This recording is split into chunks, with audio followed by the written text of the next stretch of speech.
In a myKomatsu Premium online account, here's how you can set up new users and manage their roles. You'll need to be a parent or admin user, or hold an accounts role. It's not for those whose role is buyer. And note that this feature is not available in a standard online account.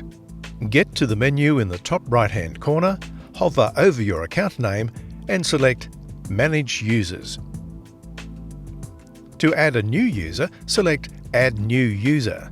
Enter the user's details and select a role. An accounts role gives extended access to add and edit users, as well as to buy, view all company orders, and access company fleet information. Buyer role gives users the ability to make purchases only. Hit Save, and the user will instantly receive an activation email to verify and set up their account. To update a user's role, click here. Select the user from the drop-down and the new role you want them to have, then click Save. Deactivating a user removes their access without deleting them altogether. Handy for contract or temp workers you may want to reinstate at a later time.